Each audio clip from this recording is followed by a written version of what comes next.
Hi நண்பர்களே, நம்ம அன்றாட உரையாடல்கள்ல ஒளிஞ்சிருக்கிற ஒரு சூப்பர் பவரை எப்படி வெளியே கொண்டு வர்றதுன்னு தெரிஞ்சுக்க ரெடியா? இன்னைக்கு உங்க பார்வையாலேயே மத்தவங்கள எப்படி ஈர்க்கிறதுன்னு தான் நம்ம பார்க்க போறோம். சரி வாங்க, இதுக்குள்ள கொஞ்சம் ஆழமா போலாம். இந்த வரிய கொஞ்சம் யோசிச்சு பாருங்க. உங்க கண்கள் உளவியல் ரீதியான கொடிய ஆயுதங்கள். கேட்கவே கொஞ்சம் மிகையா தெரியலாம் இல்லையா? ஆனா நம்ம பார்வையின் உண்மையான சக்தியை புரிஞ்சுக்கிட்டா இது எவ்வளவு உண்மைன்னு உங்களுக்கே புரியும். அது எப்படின்னு பார்க்கலாம். உங்க பார்வைய சும்மா பார்க்குற ஒரு விஷயமா நினைக்காம அதை ஒரு பவர்ஃபுல் டூலா எப்படி மாத்துறதுன்னு தான் நம்ம இப்ப கத்துக்க போறோம். இது உங்க பர்சனல் லைஃப்லயும் சரி, ப்ரொஃபஷனல் லைஃப்லயும் சரி ஒரு பெரிய மாற்றத்தை கொண்டு வரும். இப்போ நாம கத்துக்க போற டெக்னிக்கோட முழு சக்தியையும் பயன்படுத்தணும்னா அது ஏன் வேலை செய்யுதுன்னு முதல்ல புரிஞ்சுக்கணும். வெறுமனே என்ன பண்றதுன்னு மட்டும் பார்க்காம ஏன் அது ஒர்க் அவுட் ஆகுதுன்னு ஆராய்வோம்.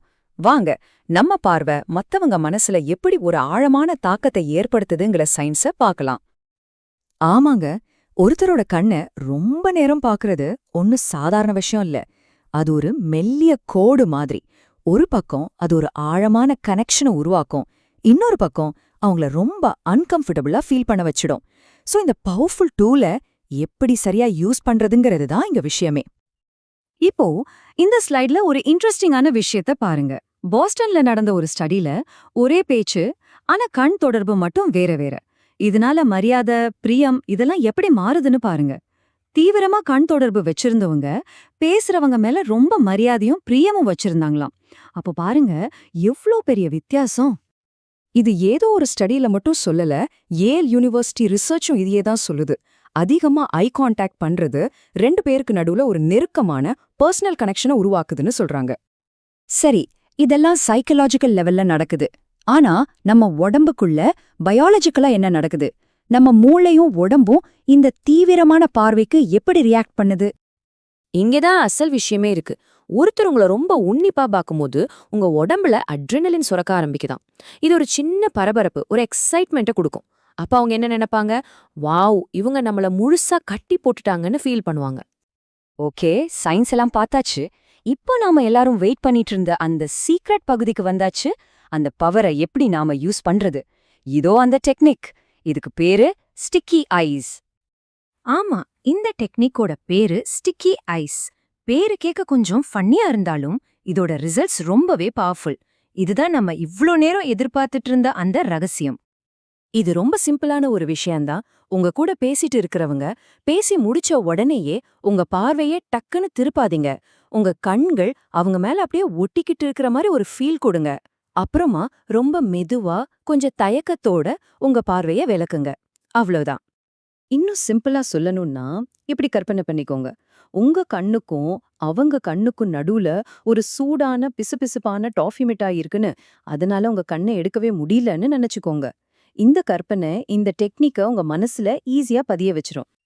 தியரியெல்லாம் கேட்க நல்லா தான் இருக்கு. ஆனா நிஜ வாழ்க்கையில இது எப்படி ஒர்க் அவுட் ஆகும்? வாங்க, ஒருத்தரோட வாழ்க்கைய மாத்துன ஒரு உண்மை கதைய இப்ப பார்க்கலாம். சாமியோட கதைய கேளுங்க.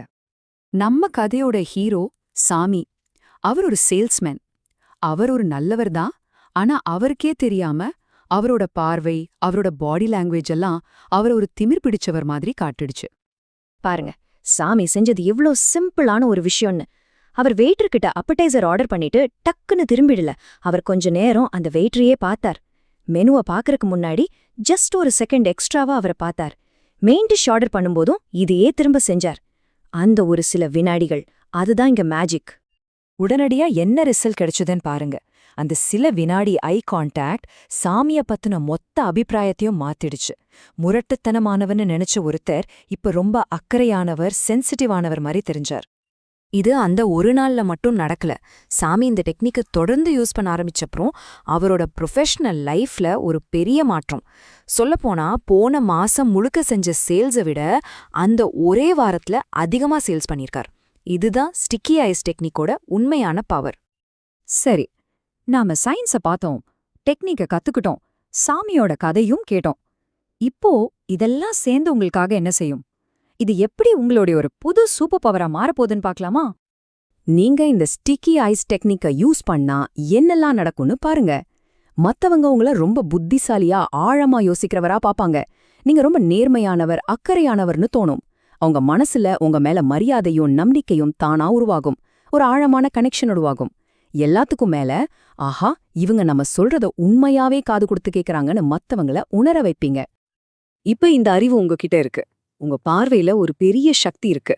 இப்ப கேள்வி என்னன்னா, இந்த புது சக்திய வச்சு உங்க வாழ்க்கைய இன்னும் பெட்டரா மாத்திக்க நீங்க என்ன பண்ண போறீங்க? யோசிங்க.